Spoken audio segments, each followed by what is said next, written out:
Oke, berarti kayaknya yang lebih sering kita lihat mungkin faktor stres dan makanan kali ya dok. Iya. Kalau dari masyarakat yang kita lihat gitu ya dok, karena apalagi nih mungkin selama pandemi banyak yang stres ya dok.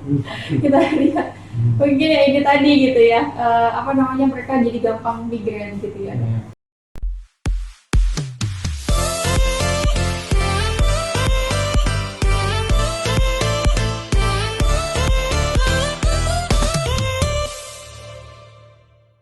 Assalamualaikum warahmatullahi wabarakatuh. Welcome back to Perdosi Medan Podcast, memberi informasi seputar neurologi. Masih bersama saya nih sahabat Moza Rosita, dan kali ini kita akan membahas tentang neurologi pastinya, tapi dengan topik yang berbeda dan narasumber yang berbeda juga.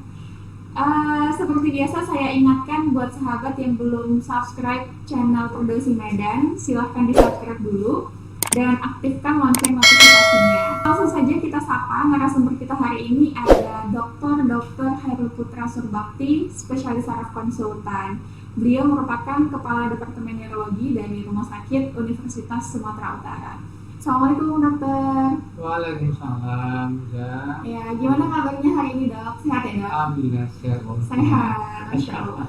Ya, kita harus tetap semangat nih dok di masa PPKM ini ya dok ya. Ya, harus tetap semangat walaupun banyak penyekatan di Iya jalan. betul. Tadi sempat kejebak ya dok waktu perjalanan ke sini.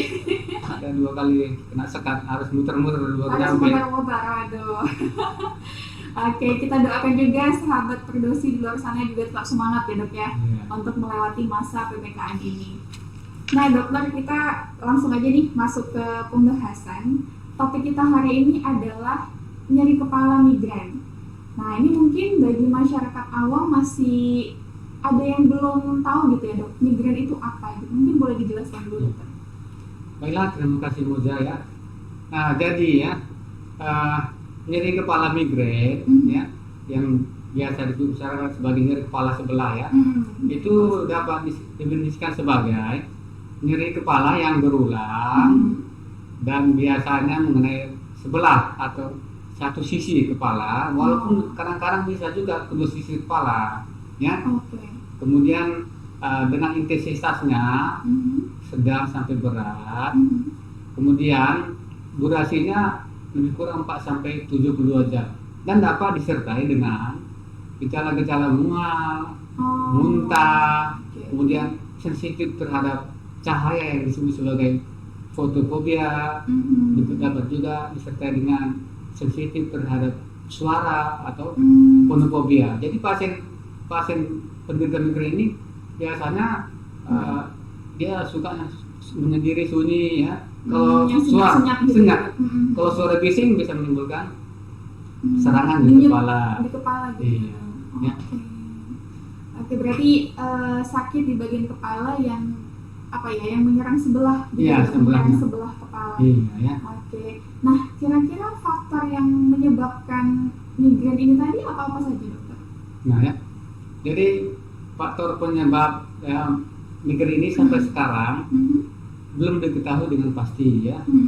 Namun ada beberapa teori ataupun teori mekanisme terjadi nyeri kepala migrain ini yang telah pernah diajukan ya. Pertama disebut sebagai teori vaskular ya. Ya, teori vaskular ini dikatakan bahwa ya terjadinya nyeri kepala itu ada 2 fase, yaitu fase vasokonstriksi, penyempitan pembuluh darah di otak, kemudian diikuti dengan pelebaran pembuluh darah otak. Pada saat penyempitan pembuluh darah di otak, itu terjadilah gejala aura, dan diikuti dengan pada saat pelebaran pembuluh darah, timbullah nyeri kepalanya ya. Nah, jadi kalau gitu obat-obatan yang menyebabkan vasokonstriksi itu bisa mengobati nyeri kepala ya. Nah, jadi kalau misalnya yang memicu migrain ini tadi tuh kira-kira ada nggak dok faktor-faktor yang memicu meningkatnya migrain ini tadi gitu dok? Iya. Nah jadi faktor-faktor yang memicu ya, maksudnya menimbulkan nyeri kepala. Iya. Yang menimbulkan migrain ini tadi, kenapa bisa sampai migrain gitu dok? Iya. Jadi ada sebetulnya kelompok tertentu ya yang bisa mudah terkena migrain. Pertama ada disebut sebagai faktor usia. Ya. Umumnya migrain ini ya memang semua kelompok usia dapat terkena migrain. Ya, walaupun anak ya. Tapi paling banyak pada usia 30-an, ya, puncaknya pada 30-an. Ya. Faktor usia lebih sering ya, puncaknya ya. Kemudian faktor jenis kelamin. Jenis kelamin biasanya migrain ini paling banyak mengenai wanita daripada pria dengan perbandingan 3:1. Jadi wanita lebih banyak terkena kemungkinan berisiko menderita migrain dibanding pria 3 kali lipat. Ya. Nah, kemudian faktor hormonal ya. Hormonal ini juga berpengaruh ya, menyebabkan misalnya pada wanita perubahan daripada siklus menstruasi ya. Biasanya di awal-awal sebelum menstruasi bisa menderita kepala migrain ya. Nah, itu bisa menderita kepala. Ya. Itu faktor yang mudah ya. Kemudian faktor pemicu. Kalau pemicunya ya satu lagi ya. Tadi faktor yang mudah terkena lagi itu faktor genetik ya, familiar ya. Artinya kalau seorang penderita migrain seorang akan lebih gampang 50% ya terkena migrain apabila orang tuanya salah satu pernah mengalami migrain ya, penderita migrain. Berarti keturunan ya dok ya? Iya. Tapi kalau misalnya kedua-duanya malah lebih tinggi kemungkinannya sampai 75%. Nah, yang bisa terkena migrain. Kemudian faktor pemicu ya. Faktor pemicu ini artinya yang mencetuskan nyeri kepala. Iya. Nah, yang mencetuskan nyeri kepala ini ya paling banyak dilaporkan adalah stres. Ya, misalnya stres pekerjaan ya, ya stres kehidupan pribadi ya, dan lain-lain gitu ya, dan lainnya, stres ya. Kemudian ada faktor makanan juga. Makanan. Iya. Makan tertentu terutama yang mengandung penyedap, misalnya monosodium glutamate. Micin ya dok ya. Nah ini pula yang sering dikonsumsi oleh masyarakat Indonesia gitu. Iya. Yang banyak micin, oke. Nah, itu bisa menyebabkan pemicu timbulnya nyeri kepala. Kemudian paparan daripada layar komputer, ya. Paparan daripada layar ponsel, ya kan? Kemudian bau-bauan juga ya. Aroma ya. Nah, itu aroma katakanlah seperti aroma bensin, solar, itu bisa memicu. Yang nyengat, nyengat gitu ya. Iya. Kemudian paparan cahaya kedip-kedip juga bisa menimbulkan pemicunya, timbulnya nyeri kepala. Kemudian kurang tidur bisa timbul kepala ya. Dan banyak faktor-faktor lainnya yang bisa memicu timbulnya serangan nyeri kepala migrain ini ya. Oke, berarti kayaknya yang lebih sering kita lihat mungkin faktor stres dan makanan kali ya dok. Kalau dari masyarakat yang kita lihat gitu ya dok, karena apalagi nih mungkin selama pandemi banyak yang stres ya dok. Kita lihat mungkin ya ini tadi gitu ya, mereka jadi gampang migrain gitu ya dok. Nah kira-kira untuk solusinya nih dokter, untuk penanganan ataupun pengobatan dari nyeri kepala migrain tadi seperti apa dokter? Nah jadi sebelum kita obati ya sebagai penderita migrain, kita harus pastikan lebih dahulu apakah pasien ini benar-benar migrain atau tidak. Ada kriteria diagnostik yang harus dipenuhi ya, ada kriterianya ya. Karena nyeri kepala migrain ini ya itu termasuk nyeri kepala yang primer. Artinya nyeri kepala itu ada dua kelompok, nyeri kepala primer dan nyeri kepala sekunder. Kalau nyeri kepala primer, nyeri kepala tidak ada kelainan organik di kepala ataupun dalam otak, tidak ada kelainan ya. Nah, tapi benar-benar nyeri kepala dia. Artinya kalau penderita nyeri kepala primer ini di scanning MRI tidak ada kelainan ya. Artinya contohnya adalah migrain. Migrain termasuk nyeri kepala yang primer. Nah, kalau yang sekunder itu ada penyebab underlying disease atau penyebab yang menyebabkan timbulnya nyeri kepala. Misalnya di kepala ada otak, ada radang otak, infeksi otak, ya, penyumbatan, pembuluh darah. Ada faktor lain ya dok ya yang faktor yang menyebabkannya lah, underlying disease penyebabnya yang mendasari kenapa timbulnya. Misalnya karena trauma kapidis, terbentur kepalanya, sakit kepala, ada penyebabnya. Jadi itu bisa dideteksi dengan alat diagnostik, alat bantu penunjang. Kalau migrain ini termasuk nyeri kepala yang primer, dia tidak terdeteksi dengan alat penunjang. Ya. Nah, jadi kalau nggak deteksi dengan alat penunjang diagnostik, ada kriteria, itu kriteria International Headache Society. Jadi ada kriterianya ya.